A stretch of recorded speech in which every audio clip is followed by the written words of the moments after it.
Standing in the shadow of a medieval cathedral today, it's almost impossible to grasp the sheer audacity of its creation. These stone giants, reaching toward the heavens with intricate carvings and soaring arches, were built by hand. No cranes, no power tools, no blueprints as we know them. Just human ingenuity, backbreaking labor, and a vision that spanned generations. Think about that for a moment. Every block of stone, every delicate stained glass window, every towering spire was shaped and lifted into place by people who never lived to see the finished masterpiece. What kind of determination does that take? And what did it truly cost, not just in gold, but in lives, time, and the very fabric of medieval society? The truth is, these cathedrals were more than just buildings. They were acts of faith, power, and community on a scale we can barely fathom today. Picture thousands of workers, stonemasons, carpenters, laborers spending decades, sometimes centuries, on a single structure. Entire towns were reshaped around these projects, with generations sacrificing their sweat, their safety, and even their lives to see them rise. The financial burden alone could bankrupt cities, while the human toll was staggering. Accidents, disease, and the sheer physical strain of lifting tons of stone with rudimentary tools claimed countless lives, yet they kept building. Why? Because these cathedrals weren't just symbols of devotion, they were declarations of human capability, pushing the limits of what seemed possible. So how did they do it? That's the story we're about to unravel. From the ingenious engineering tricks that defied gravity to the hidden sacrifices buried in the mortar, we're diving deep into the real cost of building a medieval cathedral. You'll discover how master builders worked with nothing but ropes, pulleys, and sheer intuition to create structures that still stand centuries later. You'll meet the unsung heroes, the quarrymen, the glassmakers, the anonymous laborers whose names history forgot but whose work still takes our breath away. And you'll come away with one undeniable truth: these cathedrals are not just stone and glass. They're testaments to what humans can achieve when we dare to dream beyond our own lifetimes. So let's step back into the Middle Ages and uncover the astonishing, often heartbreaking, story behind these architectural wonders. The ambition behind these cathedrals wasn't just about height or beauty. It was a calculated gamble against gravity itself. Master builders worked without the precision of modern engineering, relying instead on trial and error, passed down secrets, and an almost intuitive understanding of stone. Imagine standing at the base of a half-finished nave, looking up at walls that seem to defy logic. How could something so delicate, with windows so vast, possibly hold its own weight? The answer lay in innovations like flying buttresses, which acted like stone crutches to redirect force outward, or ribbed vaults that distributed weight along graceful curves. These weren't just architectural flourishes, they were desperate, brilliant solutions to keep the whole structure from collapsing. But ambition came at a price. The scale of materials needed was staggering. A single cathedral might require over 100,000 tons of stone, enough to fill a modern cargo train stretching miles long. Quarrymen worked in backbreaking conditions, chiseling blocks by hand, then hauling them across treacherous terrain. In an age before paved roads, transporting a single massive column could take weeks, requiring teams of oxen and makeshift sledges. And once the stone arrived, the real peril began. Workers hoisted blocks hundreds of feet into the air using wooden cranes powered by human treadmills. A single misstep could send tons of rock crashing down. Records from the time hint at the danger. At Lincoln Cathedral, a sudden wind toppled a crane, killing 6 men instantly. yet the work never stopped. What's even more astonishing is how these projects bound entire communities together. Peasants, nobles, and clergy all played roles, whether through taxes, labor, or sheer devotion. In charters, townspeople harnessed themselves to carts like beasts of burden, dragging stone from quarries as an act of penance. In Strasbourg, the bishop sold church treasures to fund construction, while in Florence, the wool merchants' guild bankrolled the dome as a symbol of civic pride. This wasn't just construction, it was a collective act of identity, where every layer of society had skin in the game. The cathedrals rose not just from mortar, but from the sweat, prayers, and sacrifices of thousands who'd never see their work completed. That's the true measure of their ambition, not just the height of the spires, but the depth of the belief that made them possible. Behind every soaring arch and delicate stained glass window stood an army of forgotten hands, the real architects of these stone miracles. Medieval cathedrals didn't rise by magic. They were built on the calloused palms of stonemasons who could read stone like a language, carpenters who turned timber into skeletons for vaulted ceilings, and blacksmiths forging tools faster than the iron could wear down. These weren't just jobs, they were lifelong callings passed down through families, where a father's chisel marks might still be visible beneath his son's finer carvings. The workforce was a patchwork of specialists and desperate laborers. Master masons commanded wages equal to knights, their knowledge of geometry and stress points priceless. But for every skilled artisan, there were dozens of nameless workers, peasants fulfilling feudal labor dues, hauling stones in exchange for bread, or itinerant workers following cathedral projects across Europe like a grueling pilgrimage. In winter, they braved frostbite to keep pace with construction timelines tied to religious feast days. In summer, they baked under the weight of limestone dust, their lungs filling with grit as they shaped blocks with nothing but hammers and iron chisels. The physical toll was unimaginable. Records from Canterbury Cathedral describe workers falling from scaffolding, like ripe fruit from a tree, their bodies buried in unmarked pits near the worksite. At York Minster, an entire team of carpenters was crushed when a temporary support beam gave way.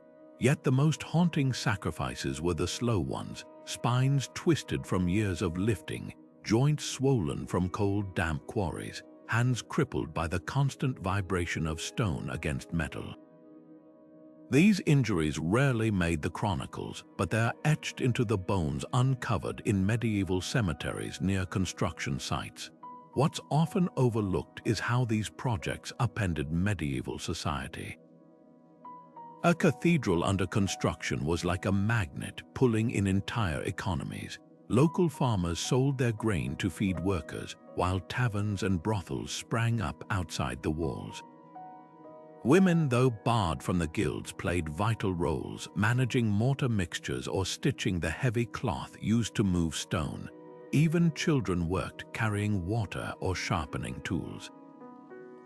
For better or worse, the cathedral reshaped lives far beyond its walls, creating a temporary city where piety and survival collided daily, perhaps the greatest irony. Many of these workers never saw their labor's purpose. A mason might spend 20 years carving gargoyles for a tower he'd never climb, or a glassmaker could perfect a blue hue for a window he'd only view from the outside. Their legacy wasn't just in the stones they laid, but in the unspoken pact they made with the future, a belief that something greater would outlast them. That's the real foundation these cathedrals were built on, not just limestone and mortar, but the quiet courage of ordinary people who reached for the extraordinary. The journey of each stone began in the bowels of the earth, where quarrymen faced conditions as punishing as the rock they wrestled from the ground. Armed with nothing but iron wedges and hammers, they worked in dim candlelight, following the natural seams of limestone or sandstone to avoid shattering entire blocks. One wrong strike could ruin a piece destined for a critical load-bearing arch, wasting weeks of labor. The best quarries became prized assets fought over by rival towns. In France, the creamy white limestone of Caen was so coveted that after the Norman conquest, it was shipped all the way to England for Canterbury Cathedral, despite the staggering cost of moving tons of stone across the channel. Transporting these monoliths was its own epic. Without cranes or trucks, medieval engineers turned to physics and sheer manpower. For shorter distances, teams dragged stones on wooden sledges greased with animal fat, often over makeshift roads reinforced with timber planks to prevent sinking. Some accounts describe crews laying down temporary, rolling roads where logs were placed beneath the sledge, then picked up from behind and repositioned in front as it inched forward, a painstaking process that might cover just half a mile in a day. When rivers were nearby, barges became floating lifelines. At Paris, stone for Notre Dame was loaded onto flat-bottomed boats near quarries, then floated down the Seine until winter ice or summer droughts brought everything to a halt. The true test came when stones reached the site. Teams used levers and ropes to maneuver blocks onto wooden sledges, then hauled them up earthen ramps built against the cathedral walls.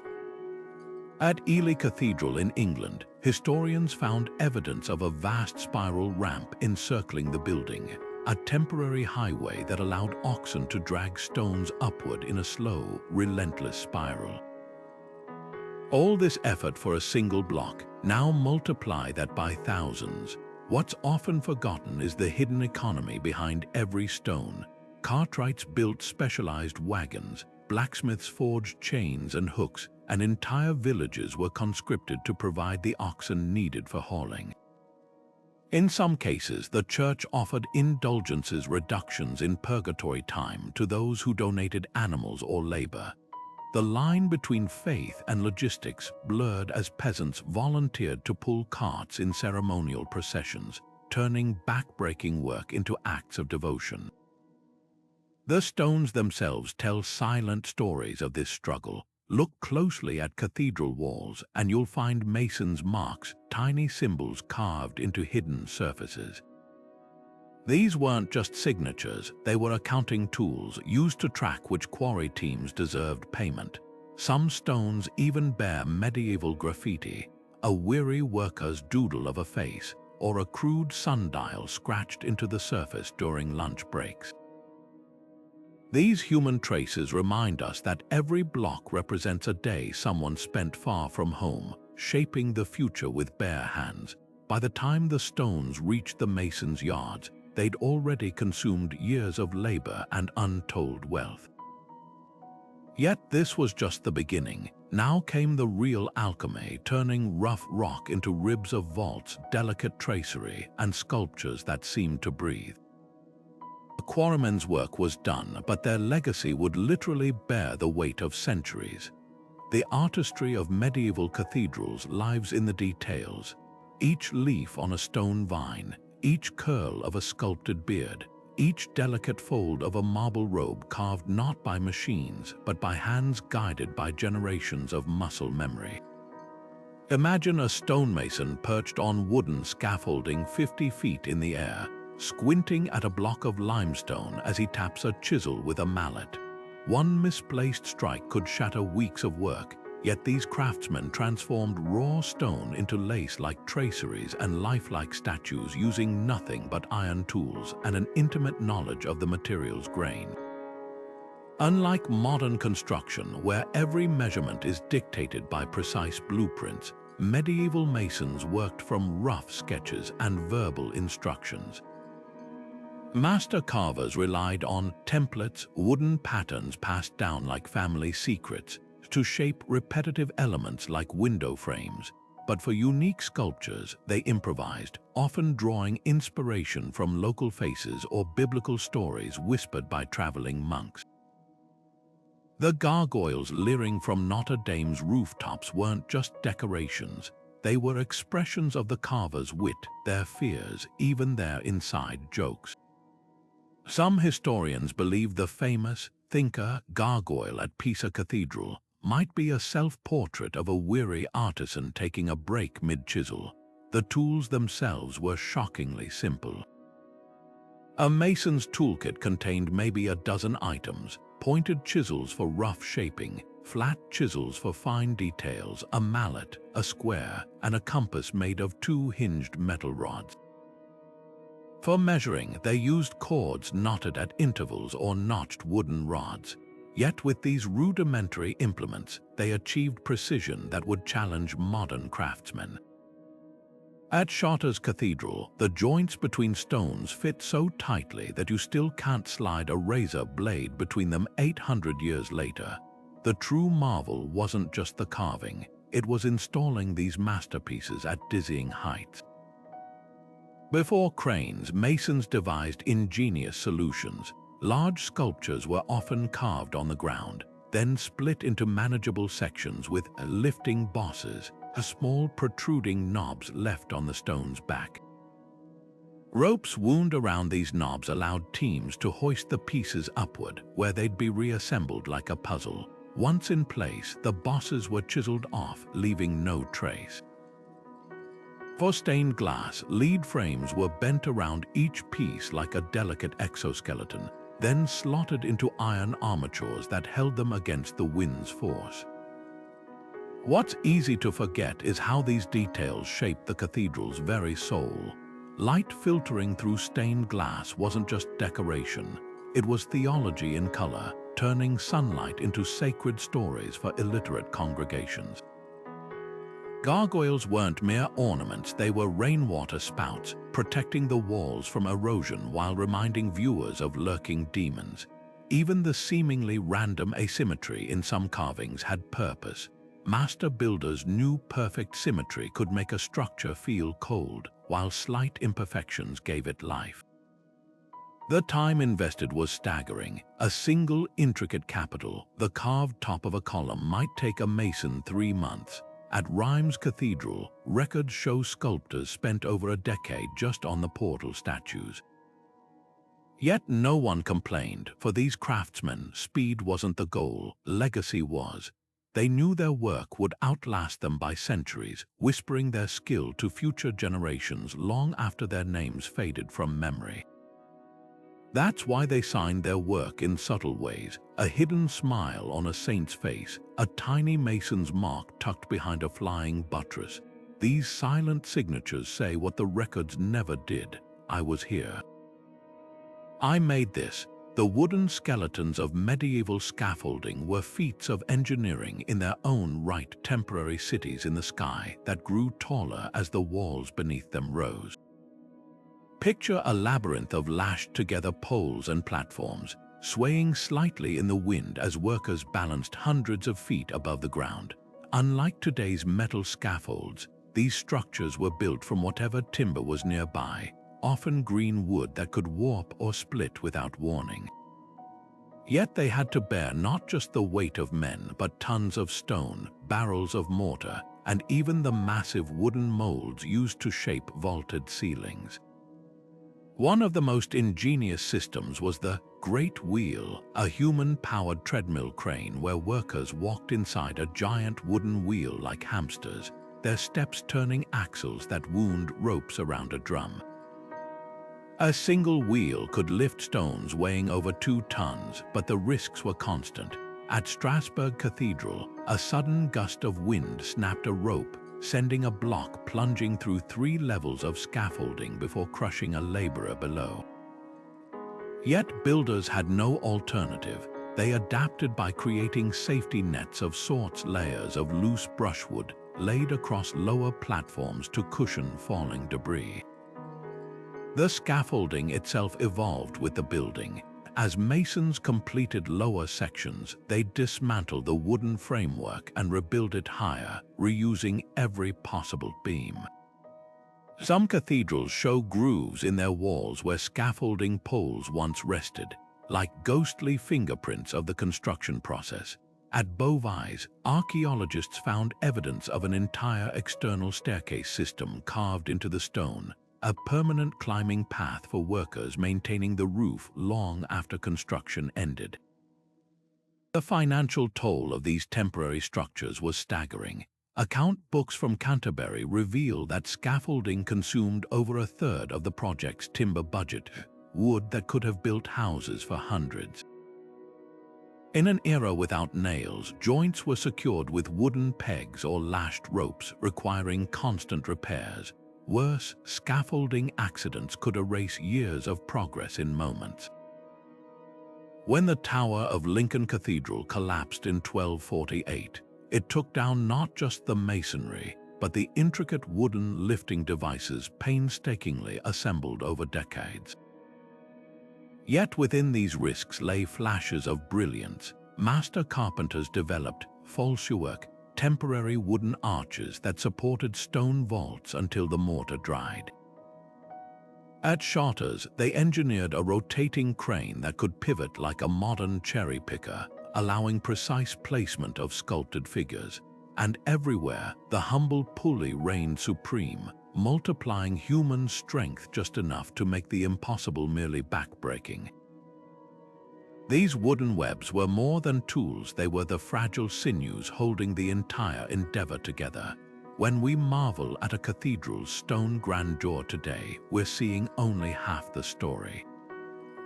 The other half, the splintered wood, the frayed ropes, the calloused hands that tied them vanished without a trace, leaving behind only the soaring spaces they made possible.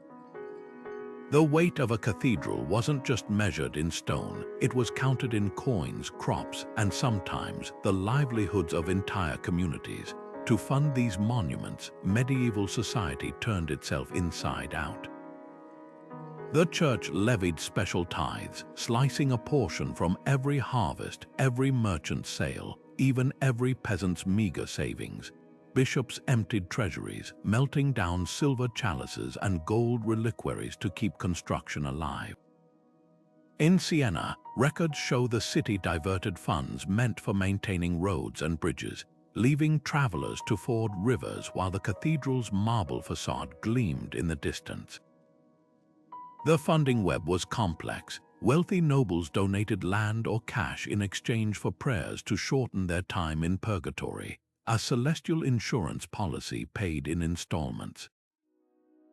King Henry III of England personally funded entire windows at Westminster Abbey, his name etched in the glass alongside saints, but the real burden fell on ordinary people. In Strasbourg, citizens faced a stone tax, literally hauling quarried blocks to the site themselves or paying laborers to do it. Some towns imposed sales taxes on everything from bread to brocade, while others forced local guilds to sponsor specific features. The Butcher's Guild might fund an altar, the weavers a stained glass panel, turning the cathedral into a patchwork of communal sacrifice. The costs were staggering even by modern standards. Adjusting for inflation, building Chartres Cathedral would equate to over $1 billion today. Much of this vanished into logistics. A single shipment of Norwegian timber for Lincoln Cathedral's roof cost more than a knight's annual income. Wages piled up too. Skilled masons earned sixpence a day, twice a laborer's pay, while master architects lived like minor nobility, their contracts specifying wine allowances and fur-lined robes. Yet the most devastating expenses were the invisible ones. Fields went untended as peasants fulfilled labor obligations. Forests disappeared into scaffolding and fuel for lime kilns. At Rouen, chroniclers lamented that children went hungry while the cathedral's spire inched skyward. Some projects collapsed under their own financial weight. Beauvais Cathedral's vaults, ambitiously tall, crumbled twice from cost-cutting on buttresses. In Cologne, construction halted for 3 centuries when funds dried up, leaving the nave open to the elements like a stone skeleton. The cruelest irony, many who gave the most never saw the finished work. Generations paid for spires they'd never climb, windows they'd never glimpse from inside. Their names faded, but their coins remained melted into lead for roofing, traded for Venetian glass, pounded into the nails holding it all together. The true cost of a cathedral wasn't just in the gold spent, but in the bread not baked, the roads not built, the lives bent to the service of stone. Yet somehow, against all logic, they kept giving, because a cathedral wasn't just a building, it was a collective wager on eternity. The construction of a cathedral didn't just alter a town's skyline, it rewrote its economic destiny. For every community that thrived on the influx of masons and pilgrims, another buckled under the strain of decades-long financial burdens. Take the case of Chartres, where the cathedral project became the town's primary employer for nearly 3 generations. Local farmers found steady markets for their grain and livestock, taverns overflowed with thirsty laborers, and even children could earn pennies running errands for craftsmen. But this prosperity came at a cost. With so many hands drawn to cathedral work, essential trades like blacksmithing and weaving faced chronic shortages. Records from 13th century York showed desperate bakers and millers petitioning the bishop to release apprentices from construction duties. Their ovens stood empty while the cathedral's towers grew taller. The ripple effect spread further than you might imagine. Stone quarries transformed entire landscapes, their gaping pits becoming permanent scars on the countryside. Forests that had sustained villages for centuries vanished into scaffolding and charcoal for lime kilns. In Normandy, royal edicts had to restrict tree felling because shipbuilders couldn't find enough timber for naval vessels. Cathedral roofs took priority over warships. Even basic commodities became scarce. When Salisbury Cathedral was under construction, the price of firewood in nearby villages tripled as workers burned through local supplies to keep warm through winter. Yet some towns turned this economic upheaval into opportunity. Canterbury became a medieval boom town, with innkeepers building multi-story hostels to accommodate pilgrims who came to see the cathedral's progress. The influx was so great that local authorities had to pave streets for the first time, not for grandeur, but because the constant traffic of ox carts and workmen turned dirt paths into impassable quagmires. In places like Florence, cathedral projects spawned entirely new industries. The need for intricate iron fittings created a surge in blacksmith guilds, while the demand for stained glass gave birth to workshops that would dominate European art for centuries. The church's role in all this was complex. While bishops often championed construction as spiritual duty, they also made hard-headed economic calculations. At Lincoln, the diocese leased out prime farmland to finance stone shipments, leaving tenant farmers destitute. In other cases, they brokered deals with Jewish moneylenders despite official church prohibitions when local funds ran dry. The bitterest ironies emerged when completed cathedrals meant to uplift communities became economic drains. Wells Cathedral's soaring tower looked magnificent, but the town's taxes were permanently raised to maintain it, leaving residents to joke that the spire points straight to our purses. What's most striking is how these medieval megaprojects foreshadowed modern economic dilemmas. The choice between immediate hardship and long-term prestige, the tension between centralized planning and local needs, even the debates over whether such spending constituted investment or extravagance. These aren't just historical footnotes. They're echoes of questions we still grapple with today whenever societies attempt grand visions. The difference: medieval communities made these decisions without spreadsheets or economic models, guided instead by something far more powerful, a collective belief that some things are worth more than their cost. The Catholic Church didn't just approve cathedral projects, it orchestrated them with the precision of a military campaign. Bishops wielded both spiritual authority and real-world power, issuing decrees that could mobilize entire regions. When the Bishop of Chartres declared construction a holy endeavor in the 1200s, peasants by the thousands abandoned their fields to haul stone, believing their labor would shave years off their time in purgatory. This wasn't mere persuasion, it was spiritual economics where salvation became the currency funding Europe's greatest architectural feats. Behind the piety lay shrewd political calculus. Cathedrals served as towering billboards for church authority, their spires visibly outranking the castles of rival nobles. In places like Durham, England, the bishop's throne was deliberately placed higher than the nearby king's seat, a stone-carved statement about where true power resided. The message was clear: while feudal lords controlled land, the church controlled eternity. Yet this influence came with friction. When the Archbishop of Canterbury proposed his cathedral's expansion, local barons resisted, fearing the church's growing wealth would undermine their own. Similar clashes erupted across Europe, with towns sometimes revolting against bishops who diverted taxes or conscripted labor. At Strasbourg, tensions boiled over when the bishop demanded citizens work on the cathedral during harvest season, sparking riots that left the unfinished nave scorched by fire. The church's fundraising tactics walked a fine line between devotion and exploitation. Relics became marketing tools. When Chartres Cathedral acquired the Virgin Mary's supposed tunic, pilgrimage traffic exploded, filling coffers with donation coins. Less savory methods included the sale of indulgences, promises of reduced punishment in the afterlife specifically marketed to cathedral donors. Some bishops even manipulated inheritance laws, pressuring the dying to bequeath property to the church in exchange for burial near the sacred building.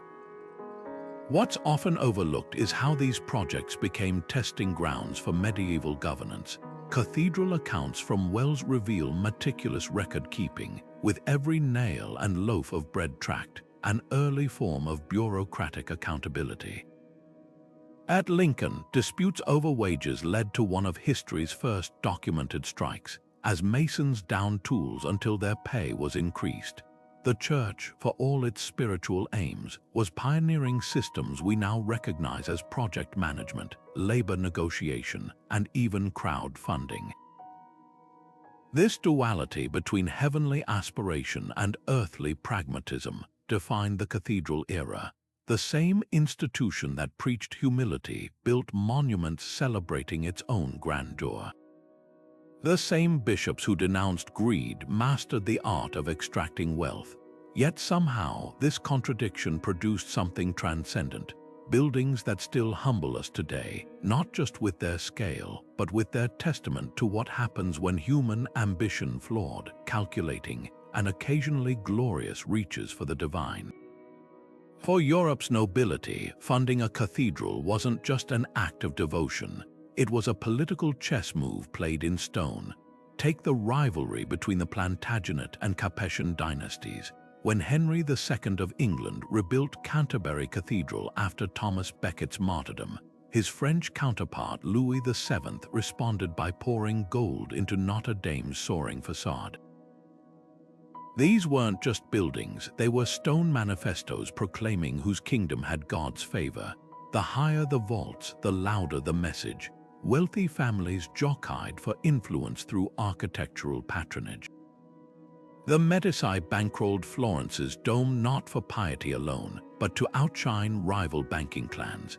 In Spain, the nobleman Don Rodrigo funded Toledo Cathedral's stained glass on the condition his family crest be woven into the designs, a celestial billboard visible to every worshipper. Some demands were even more audacious.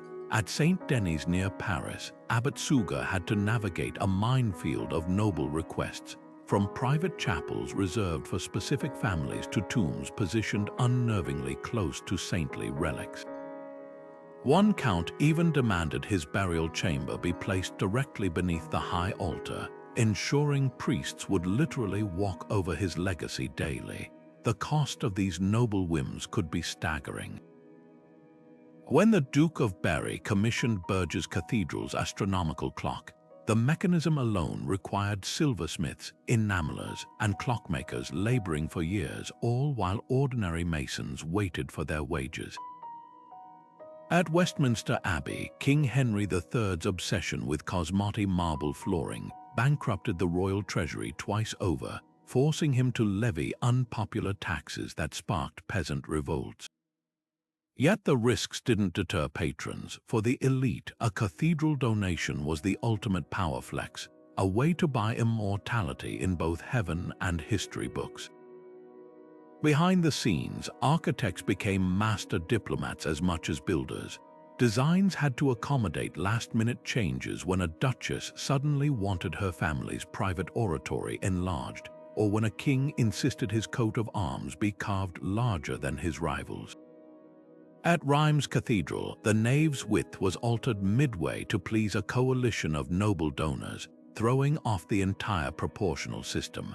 Some compromises were ingenious, like hiding structural reinforcements behind decorative screens when a patron's tomb weakened load-bearing walls.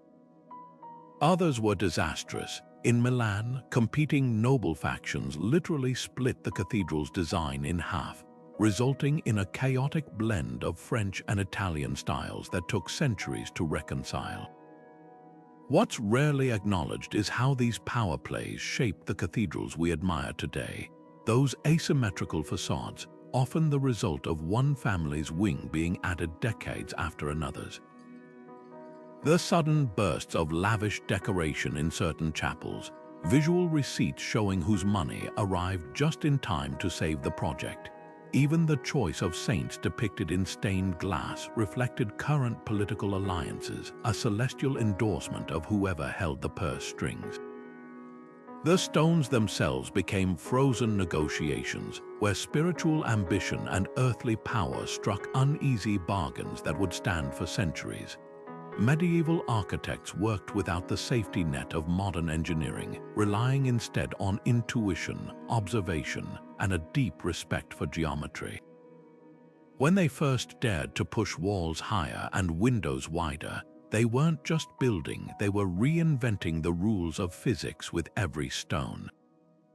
The flying buttress, now an icon of Gothic design, began as a desperate fix. At Notre Dame, builders watched in horror as the choir walls began bowing outward under the weight of the vaults.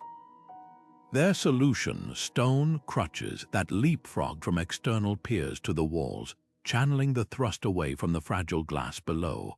It was like balancing a bookshelf with carefully placed fingers, except these fingers weighed tons and had to last centuries. Ribbed vaults were another stroke of genius. By concentrating weight along slender stone ribs instead of solid masonry, builders could create ceilings that seemed to float. The technique wasn't just about strength, it was about illusion. At Lincoln Cathedral, the vaulting ribs fan out like palm leaves, drawing the eye upward while secretly doing the heavy lifting. But these innovations came at a price. Without stress tests or computer models, every breakthrough was a gamble. When Beauvais Cathedral's choir vaults, the tallest ever attempted, collapsed twice in 40 years, the message was clear: ambition outpaced understanding. Each failure forced builders to become forensic engineers, studying cracks like omens before revising their designs. What's astonishing is how much relied on simple geometry. Master masons used compasses and straightedges to divide spaces according to sacred ratios, believing mathematical harmony mirrored divine order. The golden ratio dictated window proportions, while the square's diagonal became the blueprint for vault heights. At Chartres, the entire floor plan fits inside a perfect vesica piscis, an almond shape formed by overlapping circles that symbolized Christ's union with the church. These weren't just aesthetic choices, they were structural prayers etched in stone. The lack of standardization meant every cathedral became a living experiment. Masons developed their own module, often based on the length of their forearm or stride, which meant no two buildings used quite the same measurements. In Salisbury, the spire leans slightly because the tower wasn't designed to bear its weight. The original plan never included one, yet this fluidity also bred creativity. When Cologne's builders ran out of funds midway, they improvised a temporary wooden roof that stood for 300 years, giving the truncated nave its own accidental grandeur. Perhaps the most poignant innovation was invisible, the willingness to fail. These architects knew they wouldn't see their masterpieces completed. They built scaffolding for future generations to finish what they'd started, trusting that knowledge passed hand to hand would outlast any blueprint. That's the real lesson of their engineering, not just how to stack stone, but how to plant seeds in time. The guild system was the invisible scaffolding holding medieval cathedral construction together, a network of sworn secrets, strict hierarchies, and hard-won expertise. Stonemasons didn't just carve stone, they belonged to a brotherhood that guarded knowledge like treasure. To join, a boy as young as 12 would be indentured to a master for 7 years, sweeping workshops and mixing mortar before ever touching a chisel. His training wasn't just technical, it was ritualistic. Guild initiations involved secret handshakes, coded symbols, and oaths sworn on pain of excommunication. At Canterbury, records show apprentices were fined a week's wages for merely watching master carvers work without permission. Such was the value placed on controlled learning. These guilds wielded astonishing power. In Strasbourg, the stonemasons' guild negotiated wages equivalent to skilled surgeons, while in Florence, they secured tax exemptions for their members. Their rulebooks read like medieval union contracts, minimum pay scales, limits on working hours, though dawn to dusk was still brutal, even protocols for resolving disputes between craftsmen. Quality control was ruthless. At York Minster, a mason's mark on a faulty stone meant docking his pay to cover replacement costs, a system so effective that many cathedral stones still bear these tiny signatures 8 centuries later. But the guild's greatest legacy was their trade secrets, the geometry behind vaulted ceilings, taught through wooden models destroyed after use, the recipe for durable mortar. Passed orally to prevent leaks, some techniques were so closely held that when the Black Death wiped out master masons in Siena, entire sections of the cathedral had to be redesigned. The knowledge died with its keepers. This secrecy bred innovation but also stagnation. Guilds often resisted new methods, like when Cologne's carpenters rejected iron nails as cheating, insisting on traditional wooden pegs even as roofs collapsed under snow loads. The bureaucracy could be stifling. Projects stalled when guilds squabbled over jurisdiction. Should the carpenters or blacksmiths fashion the iron straps holding stones together? At Milan Cathedral, the debate over who got to carve decorative foliage delayed construction for months. Yet without these guilds, cathedrals might never have reached their heights. They provided continuity across generations, ensuring that a mason trained in Chartres could work on Notre Dame using the same techniques. Their strict standards meant a column carved in 1200 could still support a spire added in 1500. Behind the grand facades, guild life was surprisingly human. Account books from Vienna reveal masons pooling funds to buy wine for sick colleagues. In Lincoln, carpenters staged the medieval equivalent of a sick-out when their beer ration was cut. And guild halls weren't just meeting places, they were taverns, theaters, and makeshift banks where craftsmen could secure loans against future wages.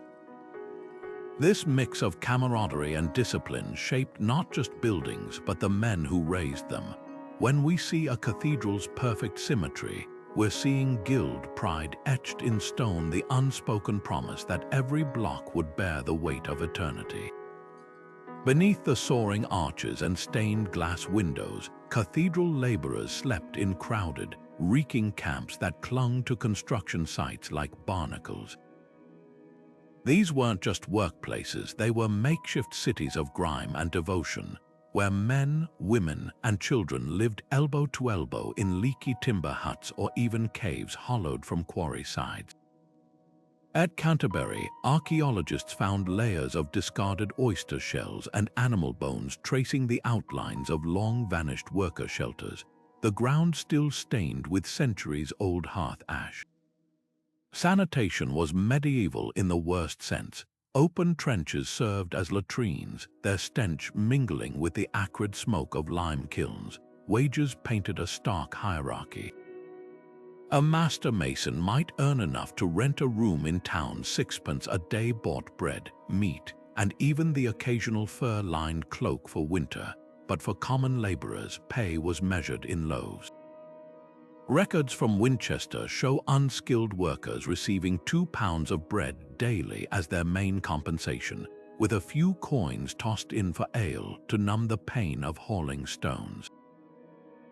Some were paid in salvation. The church offered indulgences, reductions in purgatory time, as partial payment, a celestial IOU that kept pious workers tethered to the site. The real trap was dependency. Many workers arrived as itinerants, following cathedral projects across Europe like medieval migrant workers. Once hired, they fell into a cycle where the church provided not just wages, but housing, food, even medical care such as it was.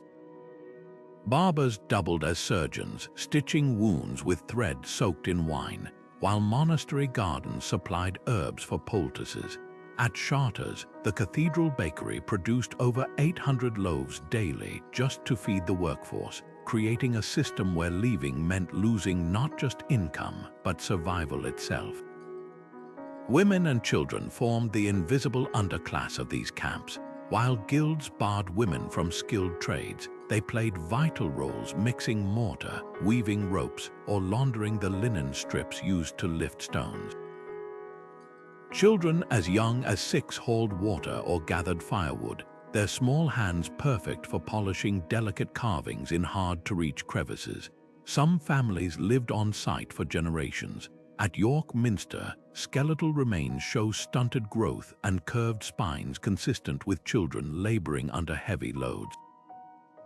Disease was the great leveler. Crowded conditions turned construction camps into tinderboxes for epidemics. When the Black Death reached Florence in 1348, it ravaged the cathedral workforce so severely that the city conscripted prisoners to continue work. At Norwich, chroniclers describe piles of unburied bodies outside worker huts during a fever outbreak, their decomposition so advanced that the site was abandoned for months. Yet still they returned because for all its brutality, cathedral work offered something rare in medieval life: purpose. To raise these stones was to touch eternity, even if your bed was straw and your supper thin gruel.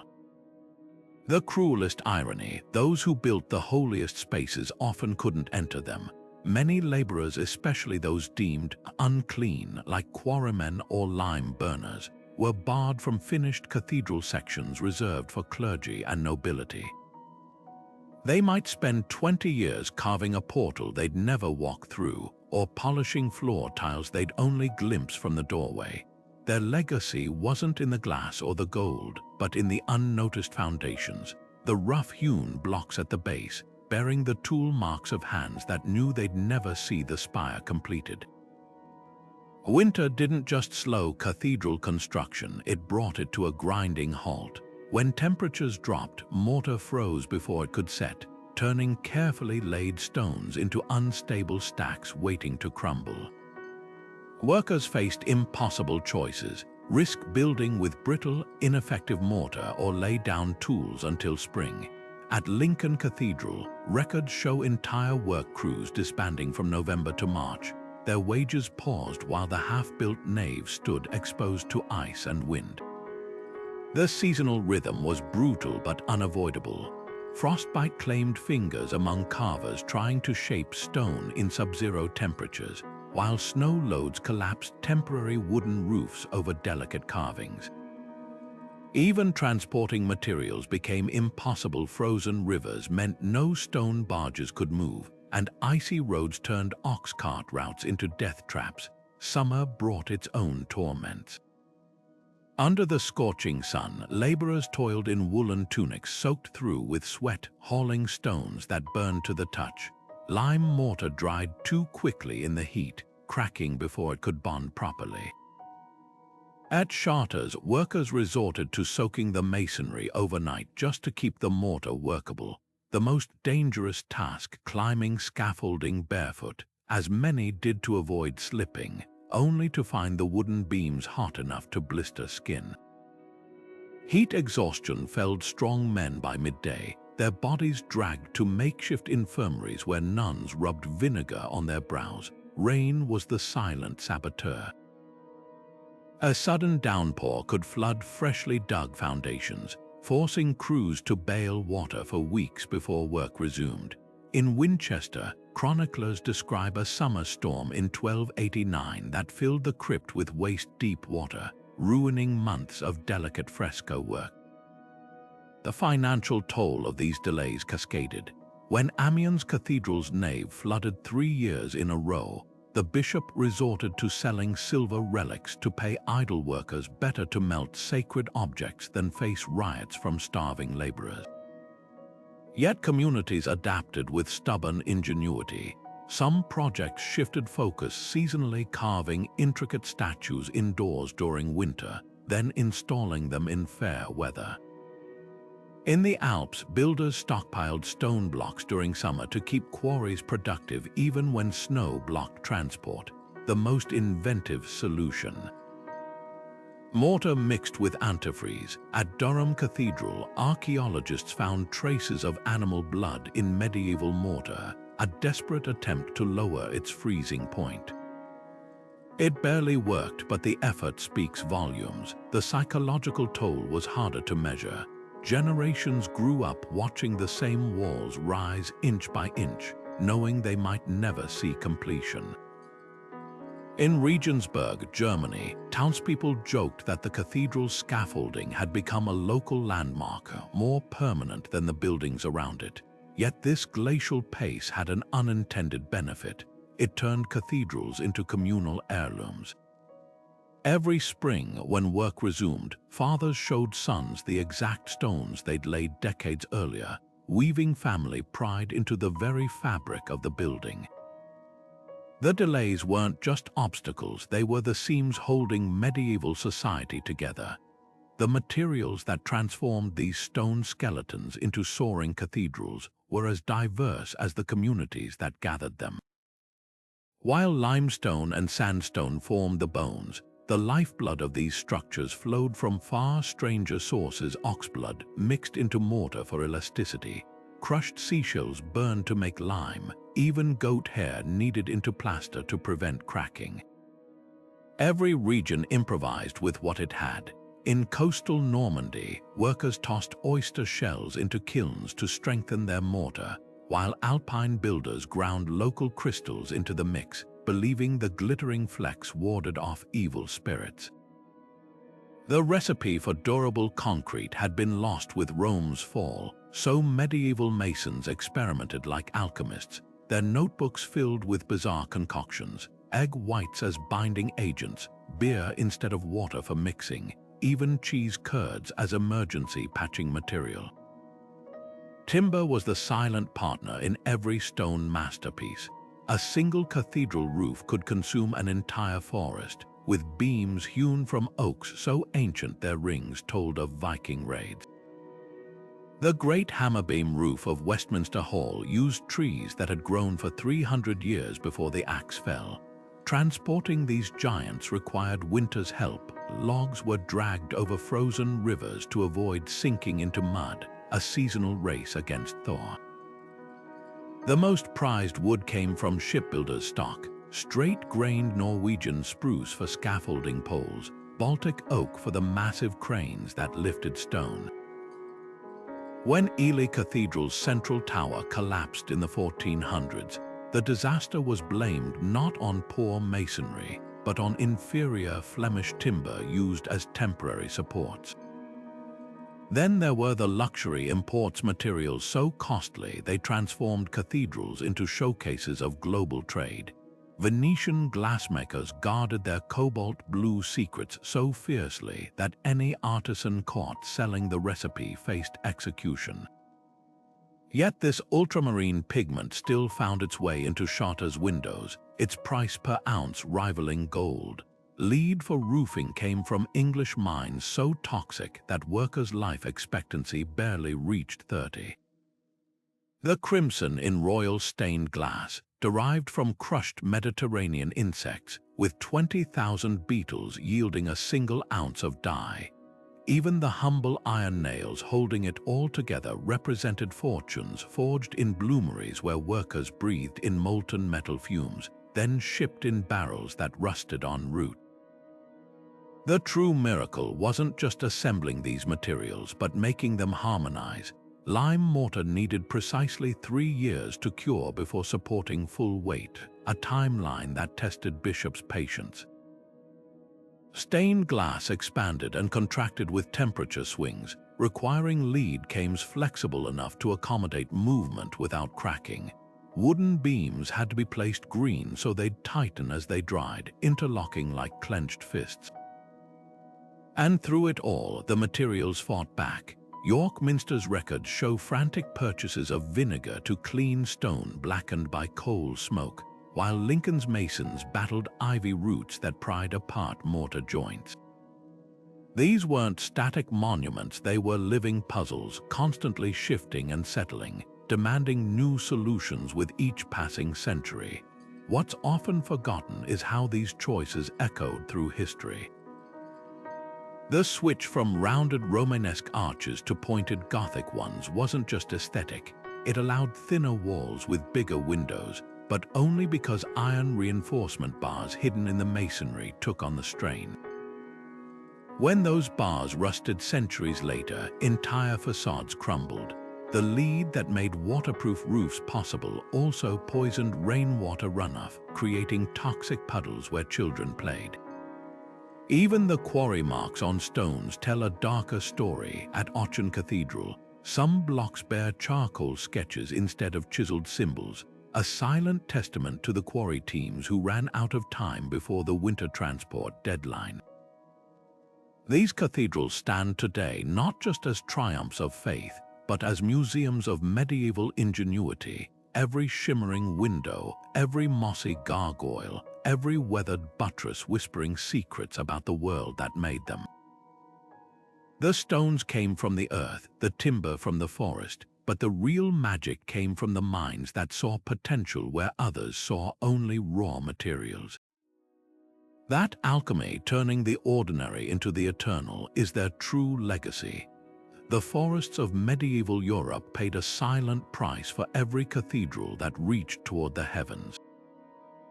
An average roof required over 1,000 mature oaks, each tree needing a century or more to grow tall enough for the massive beams that would span nave vaults.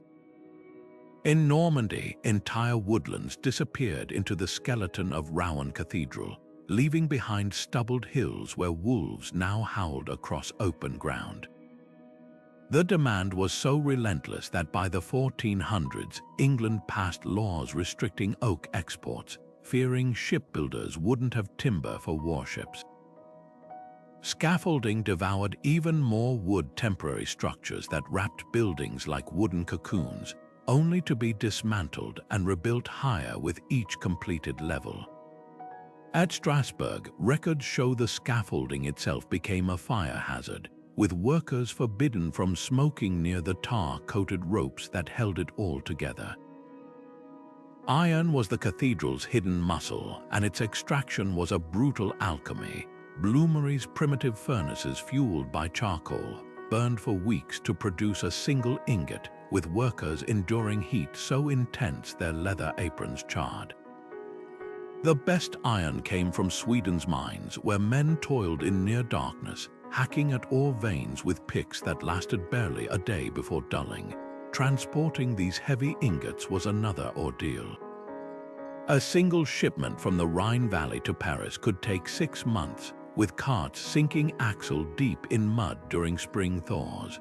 The cost reflected this struggle. Iron reinforcements for Beauvais Cathedral's vaults cost more than the stained glass in its windows. Scarcity forced heartbreaking compromises. When Lincoln Cathedral's builders ran short of quality timber, they reused ships' masts for roof beams, only to watch them sag within decades under the weight of lead roofing. At Milan, lack of local iron meant vaults were built thinner than planned, leading to cracks that required emergency buttresses.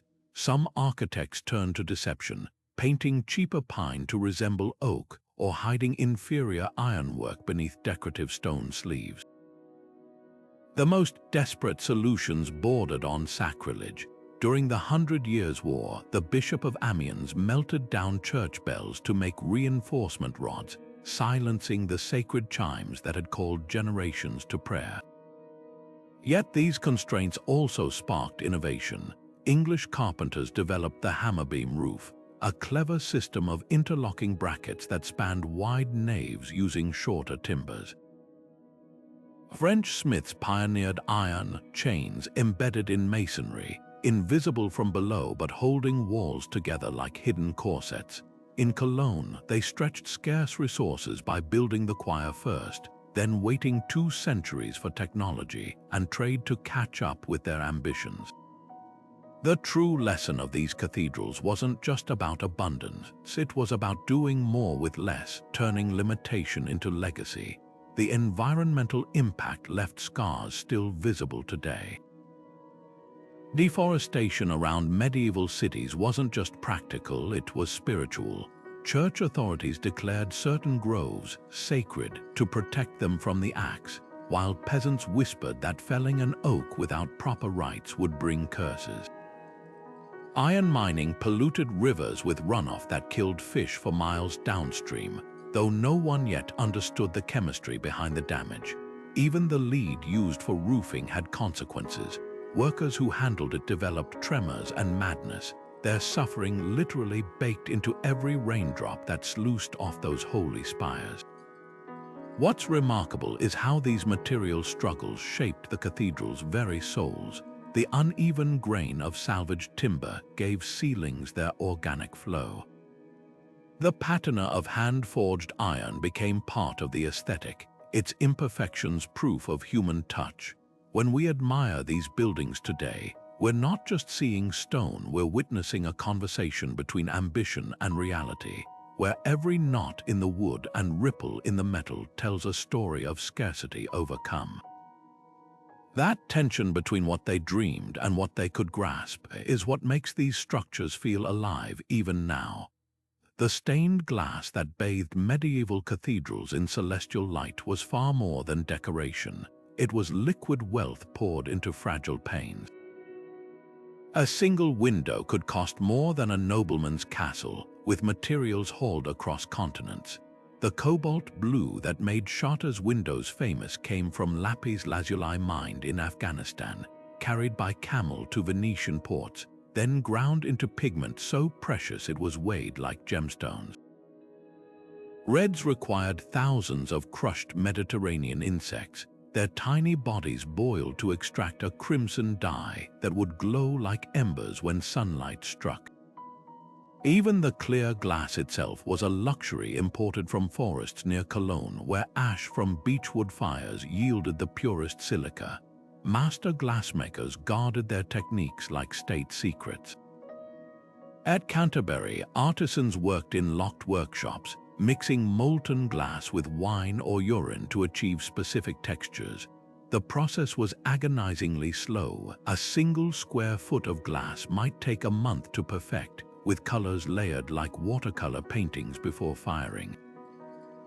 Then came the real challenge, cutting these brittle sheets into intricate shapes without shattering them. Craftsmen used red-hot irons to score lines, then snapped the glass along the seams with trembling precision. One slip and weeks of work splintered into useless fragments. Transporting these delicate panels to the construction site was its own harrowing ordeal. Wooden crates lined with straw couldn't prevent disasters when ox carts hit ruts or storms lashed at river barges. Records from Rowan tell of a shipment lost when a wagon tipped into a ditch, 6 months' labor reduced to glittering shards in the mud. Some workshops took no chances, moving their studios directly to the cathedral site. At York Minster, archaeologists found the remains of a temporary glassmaking furnace just outside the nave walls, its clay bricks still stained with vivid pigments. The true miracle was assembly. Lead Kame's H-shaped strips, softer than modern solder, were bent around each glass piece like delicate picture frames. Workers risked lead poisoning handling these strips daily, their fingers growing numb as they pieced together biblical scenes the way we might solve jigsaw puzzles. Except these puzzles weighed hundreds of pounds and had to withstand gale force winds once installed. The windows at Sainte-Chapelle in Paris contain over 600 individual glass pieces in some panels, each one painstakingly fitted into an iron armature that flexed just enough to prevent cracking as temperatures shifted. These windows weren't just pretty pictures, they were theological textbooks for the illiterate. A single rose window might contain dozens of biblical scenes spiraling outward from Christ at the center, designed to be read clockwise like the pages of a book. The colors themselves carried meaning: purple for penance, gold for divinity, green for renewal. At Chartres, the famous Blue Virgin window used specific shades to symbolize both Mary's humanity and her connection to divine wisdom. Light passing through became a kind of living sermon, painting the stone floors with moving stories as the sun crossed the sky. The cost wasn't just financial, it was measured in lifetimes. A master glazier might dedicate his entire career to a single window, training his son to finish what he couldn't. In Cologne, one artisan's will left his unfinished cartoon sketches to his daughter, a rare acknowledgement that women sometimes worked in the trade despite guild restrictions. The fragility of their legacy is heartbreaking. Wars, storms, and even well-meaning restorers have destroyed more medieval glass than survives today. What remains is a mosaic of miracles, each glowing shard proof that someone centuries ago believed beauty was worth more than gold and light could be made solid. The grandest cathedrals often wore their scars proudly, uneven towers where construction paused for decades, mismatched arches where new architects imposed fresh visions, even entire naves left open to the sky when money or willpower ran out. These weren't failures of design, but testaments to the brutal reality of medieval life. When the 100 Years' War engulfed France, workers at Reims Cathedral dropped their chisels to flee advancing armies, leaving half-carved statues staring blankly from the scaffolding. Plague could empty a worksite overnight. When the Black Death reached England in 1348, the choir at Ely stood half-walled for 40 years, its stones slowly weathering as weeds grew through the mortar. Leadership changes brought their own chaos. A new bishop might arrive with grand plans, demanding earlier work be torn down to match his taste. At Beauvais, the original designer's sudden death led to reckless experiments.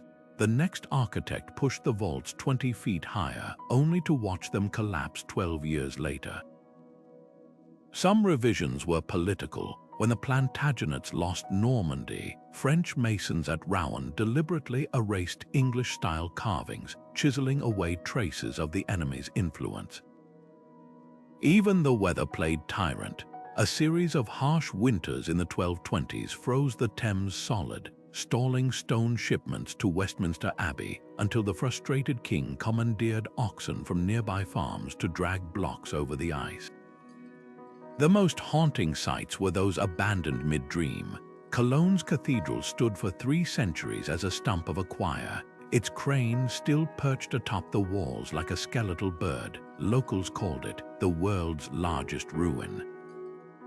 In Spain, the nave of Jaena Cathedral was narrowed halfway through when funds vanished, leaving an awkward kink in the floor plan. These unfinished spaces became metaphors for human ambition soaring, fragile, and forever at the mercy of forces beyond anyone's control. Yet there's a quiet heroism in these interruptions. At Strasbourg, when fire destroyed years of work in 1298, citizens rallied to rebuild within months, melting down personal silver to fund new sculptures. In Milan, generations passed the crane from father to son like a family heirloom, each believing their hands would finally complete the spire. That persistence, building not just across years, but across lifetimes of uncertainty, may be the most medieval trait of all. These stones don't just tell stories of faith or artistry. They whisper a harder truth, that greatness isn't about avoiding setbacks but continuing despite them. Every stone in a medieval cathedral pointed heavenward for a reason. These buildings were physical prayers, their very layouts etched with divine intention. East-facing altars caught the first light of dawn, symbolizing Christ's resurrection, while the cruciform floor plans mirrored the cross itself. The height of the nave wasn't just an engineering feat, it was a deliberate reach toward God, forcing worshippers to crane their necks upward in awe. Even the number of steps in a spiral staircase held meaning. Charter's labyrinthine ascent to the choir loft mirrors the steps Christ supposedly took to Pilate's judgment. This wasn't architecture, it was theology in 3 dimensions. The sacrifices demanded by these projects only made sense within this framework of belief. When peasants hauled stones barefoot in winter or nobles melted down family silver to fund a stained glass window, they weren't just building, they were participating in a cosmic bargain. Chroniclers at the time described construction accidents as martyrdom, with fallen workers received into heaven like the saints they served. At Lincoln Cathedral, the collapse of the central tower in 1239 was interpreted not as engineering failure, but as divine punishment for the bishop's greed, a warning that even holy projects required pure intentions. Financial ruin took on spiritual significance too. The Bishop of Auxerre sold his diocese's entire wool harvest for 3 years to pay masons, calling it a debt owed to heaven. In Florence, the Wool Merchants Guild funded the cathedral dome despite recent bankruptcy, believing their earthly losses would be repaid in celestial currency. Even the church's controversial sale of indulgences promising donors reduced time in purgatory framed cathedral funding as a sacred investment. The message was clear: what seemed like extravagance to mortal eyes was devotion in God's ledger. The most poignant sacrifices were the unseen ones, generations of families bound to a project they'd never witnessed completed. A stonemason might teach his son to carve the same capitals his grandfather had begun, creating an unbroken chain of devotion stretching across centuries. At Strasbourg, an elderly carpenter's diary records his joy at seeing his grandson install the roof trusses he designed 50 years prior, a rare moment where the long arc of sacrifice became visible. This worldview transformed suffering into sanctity. When workers at Canterbury endured backbreaking labor to raise Becket's shrine, their blisters were likened to the saint's wounds. The deafening noise of stone cutting became the choir of angels, the perpetual dust, the breath of the Holy Spirit. Such symbolism didn't just justify the costs, it erased them, turning exhaustion into ecstasy and debt into deliverance. The cathedrals stand today not merely as monuments to faith, but as testaments to what humans will endure when they believe their pain has purpose. If we could transport a medieval master builder to a modern construction site, their jaw would drop at what they saw: towering cranes lifting steel beams like toothpicks, concrete trucks pouring foundations in hours, and laser-guided machines carving stone with robotic precision. Today, erecting a structure like Notre Dame would take a fraction of the time, with crews working around the clock under floodlights, unbound by seasons or sunlight. But here's the staggering truth. Adjusted for inflation, many cathedrals would cost more than modern skyscrapers. Chartres Cathedral's construction would exceed $1 billion today, and that's before accounting for the priceless artistry of its stained glass or carvings. The differences go deeper than just speed and cost. Modern construction relies on materials medieval builders couldn't dream of: reinforced concrete that bends without breaking, steel skeletons that allow glass curtain walls, and computer models predicting stress points before the first brick is laid. Yet there's a paradox. Our advanced tools have made construction safer and faster, but they've also distanced us from the raw, hands-on mastery that defined cathedral building. A medieval mason could tell the quality of limestone by tapping it with a chisel, while today's engineers rely on spectral analyzers. Those craftsmen worked without safety harnesses or power tools, their skill so refined that they could shape a perfect arch using nothing but a string and a keen eye for proportion. Consider the workforce. Building Notre Dame required a small army of laborers, quarrymen, carpenters, blacksmiths, all specialized in trades passed down through generations. Today, a single crane operator can lift what once took 50 men and a wooden treadmill crane. But with efficiency comes a trade-off. Medieval cathedrals bear the marks of individual hands, chisel strokes, subtle asymmetries, even the occasional mason's doodle hidden in the stone. Modern buildings, for all their precision, rarely carry that human fingerprint. The most striking contrast lies in timelines. Cologne Cathedral took 600 years to complete, with generations of workers literally building on their ancestors' unfinished work. Today, Dubai's Burj Khalifa, far taller than any cathedral, rose in just 6 years. Medieval builders accepted that they'd never see their work finished, investing in a future they wouldn't inhabit. Our modern obsession with speed reflects a different worldview. We build for the present with warranties and planned obsolescence. Yet for all our advances, some challenges remain eerily similar. Just as medieval architects fretted over weak foundations or unstable soils, modern engineers still wrestle with the Earth's unpredictability. The difference. When Beauvais Cathedral's vaults collapsed, the solution was trial and error, rebuilding thicker walls until they held. Today, we'd run simulations and reinforce the design before pouring a single bucket of concrete. Perhaps the greatest lesson lies in what hasn't changed. However advanced our tools become, architecture still demands vision, patience, and a touch of audacity. Those medieval builders didn't have computers, but they had something equally powerful: a willingness to fail, to adapt, and to reach beyond what seemed possible.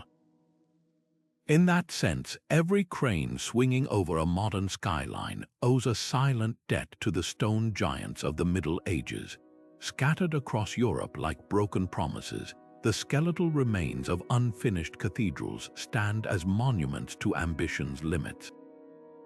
At Beauvais, the tallest Gothic choir ever attempted soars triumphantly, then stops abruptly, its nave never built after 2 catastrophic collapses. Workers simply walked away, leaving behind a soaring fragment that looks less like a ruin and more like a question carved in stone. Over in Spain, the nave of Girona Cathedral narrows suddenly halfway down its length, a visible kink where the money ran out and the architect had to shrink his dreams to fit reality. These abandoned sites whisper a truth their completed cousins can't: that medieval builders didn't always triumph over gravity, time, or human frailty. The reasons for abandonment were as varied as the buildings themselves. Cologne's cathedral became Europe's most famous construction site. Its crane perched motionless atop the stubby choir for 300 years as wars and plagues emptied its coffers. Locals called the half-built shell the world's largest ruin, its shadow stretching over generations who grew up wondering if they'd ever see the spires touch the sky. At St. John the Unfinished in Poland, political betrayal froze progress overnight when the Teutonic Knights withdrew support, leaving walls that still bear the marks of tools dropped mid-stroke. Some failures were spectacularly sudden, like Lincoln Cathedral's central tower, which crumpled in 1239 after pushing height limits too far, taking with it the bishop's reputation and the town's hope. These sites reveal the brutal economics behind the glory. When the 100 Years' War drained French treasuries, workers at Troyes Cathedral downed tools mid-arch, their carefully shaped stones left exposed to centuries of weather. In Italy, Sienna's grand expansion plans meant to create the largest cathedral in Christendom collapsed under the weight of the Black Death and poor foundation work, leaving behind a haunting outer wall that now serves as a parking lot. Even successful cathedrals often bear these scars of overreach. Salisbury's spire leans precariously because the tower beneath wasn't designed to support it, a rushed addition made when original funding fell through. What's most poignant isn't the abandonment itself, but how communities adapted. At Saint Denis near Paris, the unfinished North Tower became a makeshift bell cage for centuries, its truncated form turned into practical use. Cologne's stalled project inspired pilgrimages of its own, with visitors marveling at the crane that became a symbol of stubborn hope. And in some cases, time healed the wounds. When work finally resumed on Cologne's cathedral in 1842, the original medieval plans were pulled from archives, proving that some dreams merely sleep rather than die. These ruins offer a counterpoint to the familiar cathedral narrative. For every charters that rose in relative triumph, there were a dozen projects that faltered, victims of shifting politics, emptied treasuries, or simply the hubris of reaching too high too fast. Yet there's a quiet dignity in their incompleteness. Unlike their perfected cousins, these buildings wear their humanity openly. The rough edges where work stopped, the variations in stone where centuries separate one campaign from the next. They remind us that history isn't just written by the victorious, but also by those who dared greatly and fell short, leaving behind fragments that speak as eloquently as any finished spire. The cathedrals that survived wars, revolutions, and centuries of weathering now face a silent crisis, time itself. Those same stones that defied gravity when first stacked are slowly surrendering to erosion, pollution, and the weight of their own history. Restoring them has become a paradoxical challenge. How do you preserve medieval craftsmanship with modern tools without erasing the soul of the original work?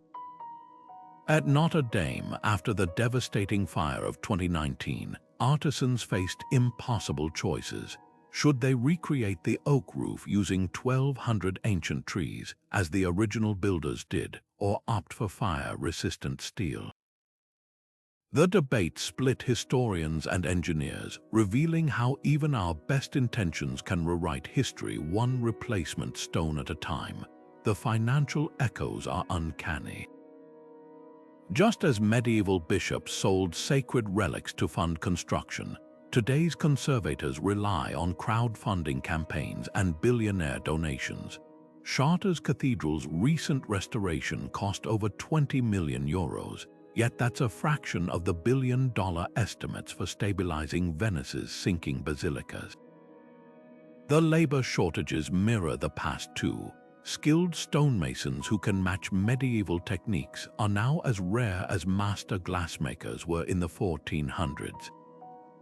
Workshops like the one at Canterbury train new artisans using centuries-old methods, but progress is slow.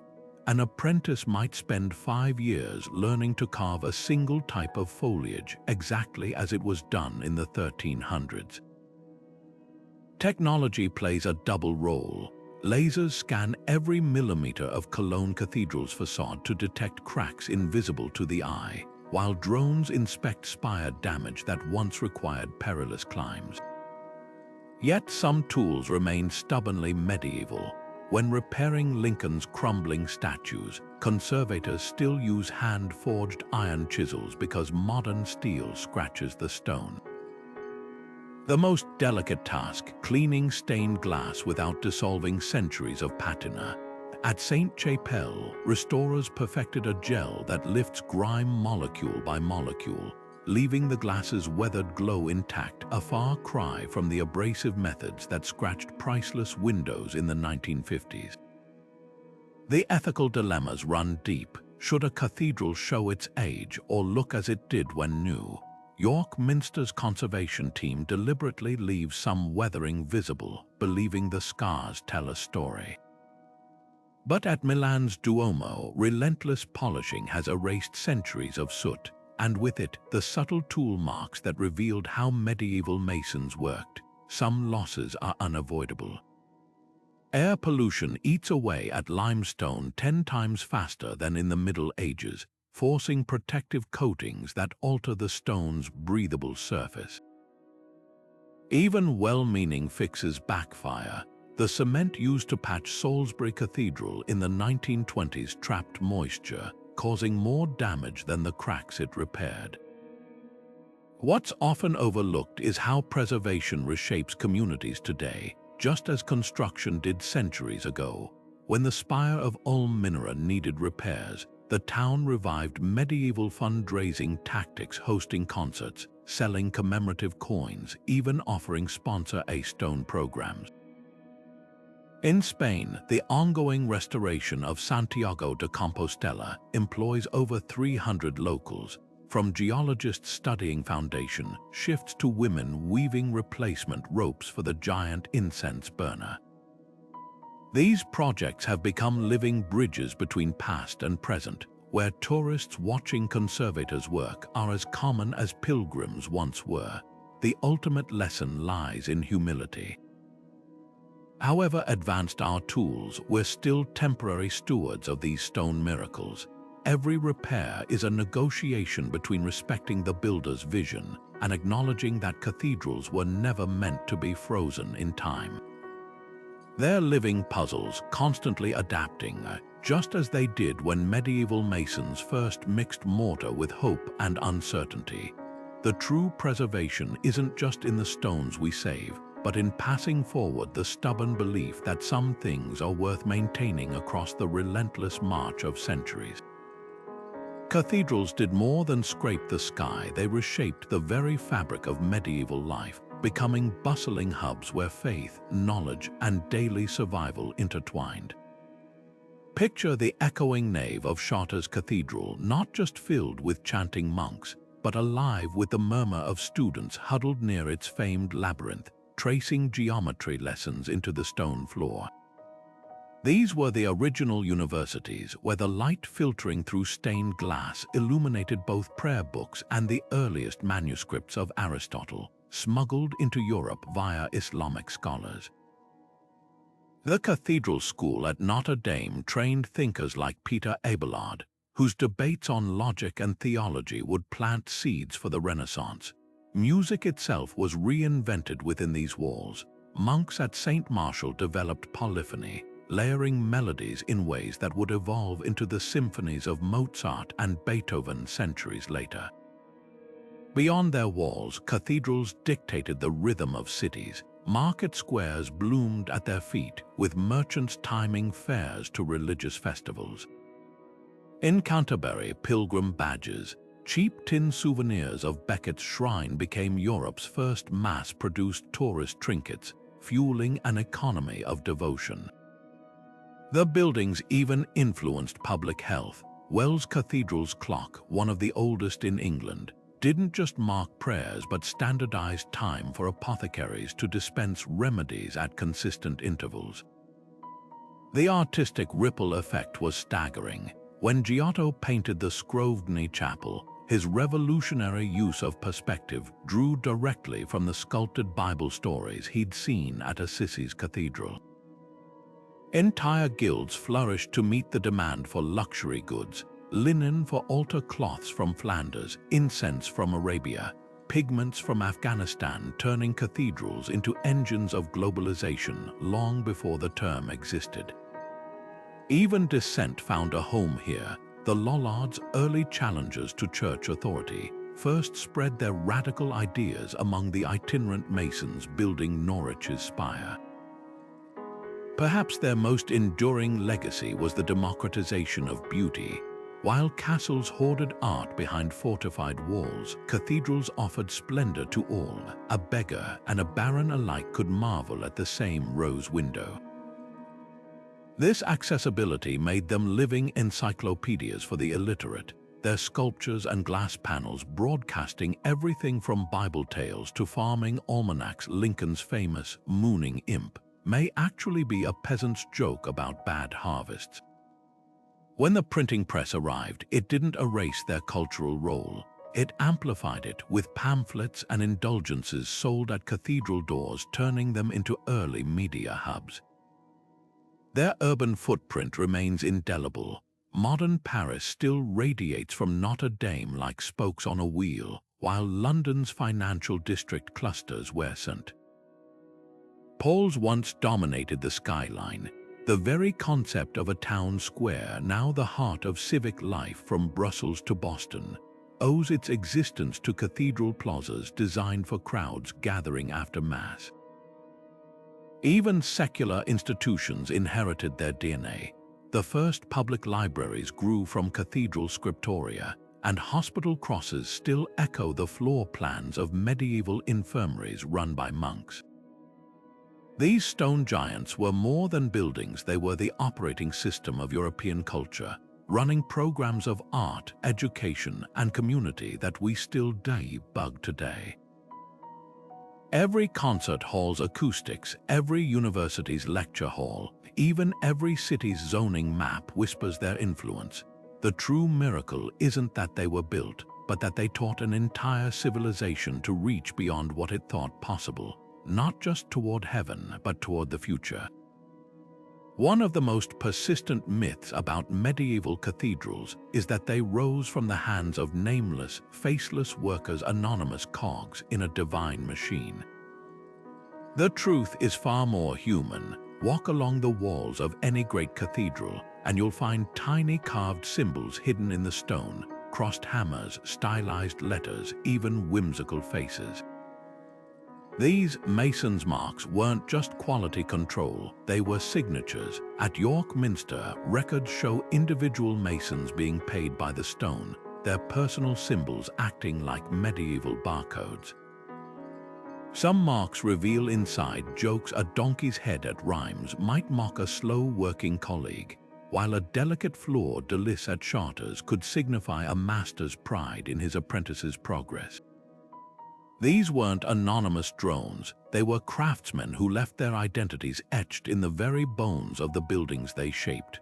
Another romanticized fiction is that cathedrals were built by chains of oppressed peasants whipped into service. While forced labor existed in medieval Europe, cathedral construction relied heavily on skilled, paid workers. Payroll records from Canterbury list hundreds of specialized trades: stonemasons earning sixpence a day, carpenters receiving bonuses for intricate roof trusses, even plumbaters paid extra for working with toxic lead. At Strasbourg, masons went on strike in 1286, successfully demanding higher wages and better ale rations, hardly the behavior of enslaved laborers. Even the iconic image of peasants harnessed to carts hauling stone, often cited as proof of coercion, misses context.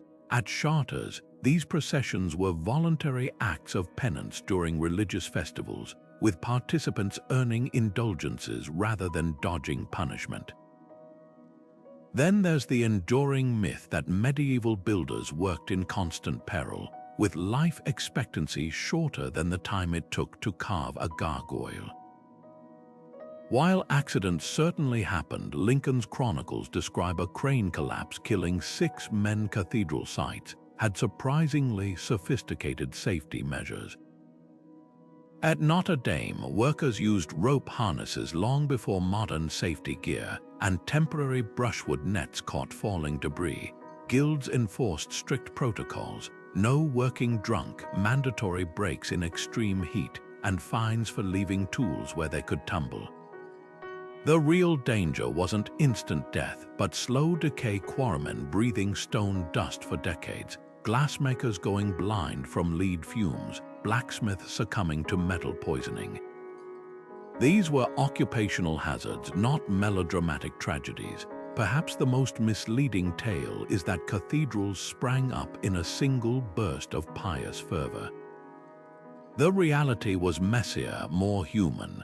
Funding droughts could stall work for generations. Cologne's cathedral stood half-built for 3 centuries, its crane rusting in place.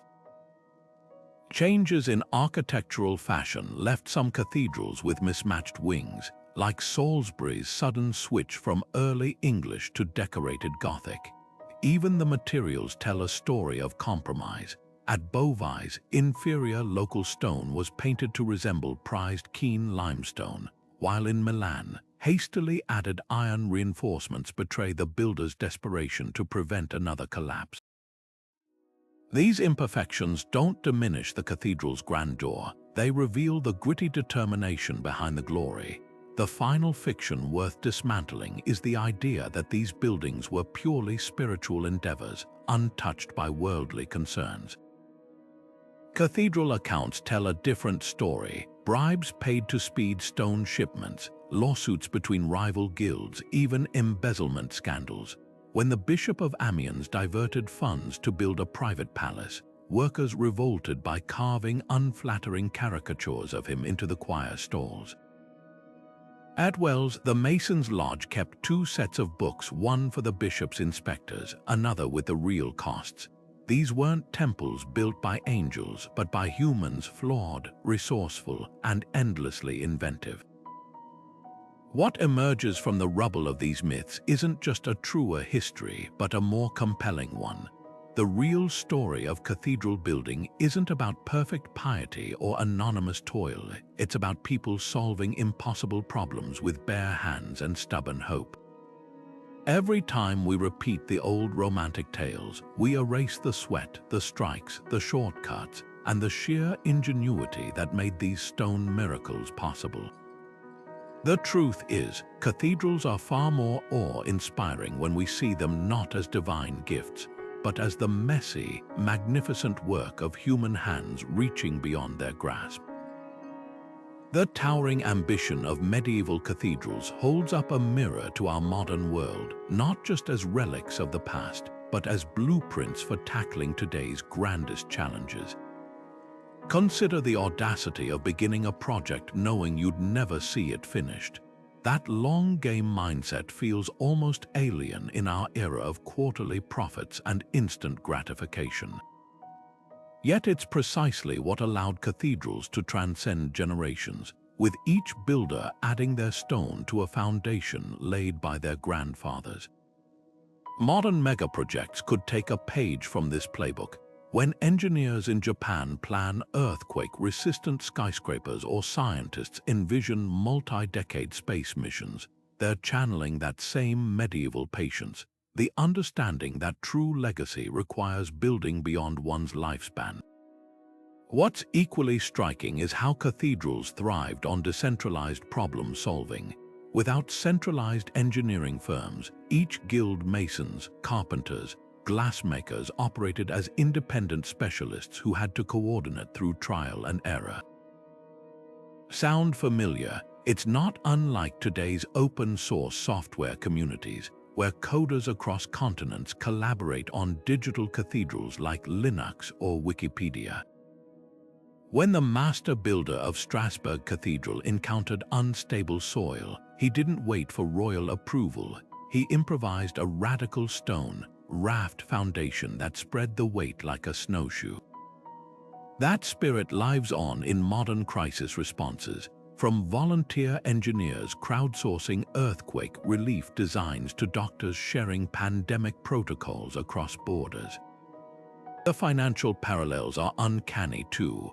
Just as medieval towns pooled resources through tithes and indulgences, today's crowdfunding platforms allow millions to collectively fund everything from medical treatments to indie films. The difference, where cathedrals offered spiritual dividends, modern backers might receive early product access or their name in credits. Even the guild system finds echoes in today's labor unions and professional certifications. Medieval stonemasons would recognize the battle for fair wages and quality standards waged by contemporary tradespeople. Perhaps the most vital lesson lies in how cathedrals transformed adversity into advantage. When the Black Death wiped out half of Europe's skilled laborers, survivors leveraged their scarcity to demand better conditions, sparking early labor movements. Modern industries facing worker shortages might take note. When Beauvais Cathedral's vaults collapsed twice, builders didn't abandon the site. They studied the fractures, adapted the design, and created new engineering principles that guided Gothic architecture for centuries. That iterative resilience mirrors Silicon Valley's fail-fast philosophy, where every crash yields data for improvement. But the true genius of cathedral building wasn't just technical, it was social. These projects forced rival nobles, merchant guilds, and peasant communities to align around a shared vision. In an age without cranes or CD software, trust was the real mortar holding everything together. That collaborative spirit resonates in today's climate crisis, where no single nation can solve global warming alone. Like medieval towns harnessing oxen to drag stone blocks, modern societies must harness collective action to move the immovable, whether decarbonizing economies or bridging digital divides. The stones whisper a final revelation. Perfection wasn't the goal. Crooked spires, asymmetrical facades, and visible repairs tell us these builders prized progress over polish. In our Instagram era of curated flawlessness, there's wisdom in embracing the beauty of the imperfectly human, the cracks where the light gets in. After all, the most enduring legacy of these stone giants isn't their height or their stained glass, but the proof they offer. When ordinary people commit to extraordinary vision, even gravity can be defied. Building a medieval cathedral was more than an architectural project. It was a civilization-wide gamble, where communities staked their wealth, their health, and sometimes their survival on stones that wouldn't bear fruit for lifetimes. Consider the raw arithmetic. Chartres Cathedral consumed over 100,000 tons of limestone, each block hauled by oxen from quarries miles away, shaped by chisels that wore down faster than the hands holding them. The financial toll could bankrupt entire regions. Lincoln's bishop sold church plate and even the wool from his flock's backs to keep the work going. But the human cost cuts deeper. Skeletons excavated near construction sites tell silent stories, spines curved from decades of lifting, lungs blackened by stone dust, bones fractured in falls from crumbling scaffolds. These weren't just workers, they were casualties of a collective dream. What's staggering isn't just the scale of sacrifice, but the willingness to embrace it. At Rowan, when funds ran low, townspeople volunteered to pull carts of stone like beasts of burden, their bare feet bleeding on the cobbles. In Regensburg, a master mason worked 50 years carving statues for a spire he knew he'd never see completed. This wasn't blind obedience, it was a radical faith in legacy. Modern psychology calls it intergenerational altruism, the idea of planting trees whose shade you'll never enjoy. Medieval builders lived it, their calloused hands writing promises in mortar that only their grandchildren could read. Yet for all their spiritual grandeur, cathedrals were also products of gritty pragmatism. The flying buttresses we admire as elegant innovations were born from near-disaster emergency fixes when walls began bowing under their own weight. The famed stained glass at Sainte-Chapelle. Funded by royal taxes so unpopular they sparked riots, even the heavenly music echoing through vaults had earthly roots. Choir schools were training grounds for political operatives, their choristers destined for careers in royal courts. These buildings were never just houses of worship, they were chessboards where power, art, and survival collided. As we gaze up at these stone marvels today, it's tempting to romanticize them as pure triumphs of faith. But their true lesson is messier and more profound. They remind us that greatness isn't about perfect conditions, it's about persisting despite the opposite. Every crooked spire, every patched crack, every wing left unfinished speaks to the human capacity to create beauty in the face of war, plague, and crushing uncertainty. That's why they still move us, not because they represent an unattainable ideal, but because they're monuments to imperfect people who dared to reach beyond their grasp. If these walls could talk, they wouldn't whisper pious platitudes, they'd tell jokes in mason slang, argue about wages, and groan about the weather. They'd remember the apprentice who carved his sweetheart's face into a hidden corbel, the quarriers who sang bawdy songs to keep rhythm with their hammers, the mothers who left coins at shrines praying their children wouldn't inherit this backbreaking work. That's the cathedral's real secret. It's not a relic of some golden age, but a mirror held up to our own struggles, our own stubborn hopes. So the next time you stand beneath those vaulted ceilings, don't just look up at the saints in the glass. Look down at the worn steps where millions have trod, at the graffiti scratched by pilgrims and the repairs from long-forgotten storms. Every mark is part of the story, and if this journey through their shadows has made you see history and humanity a little differently, pay it forward.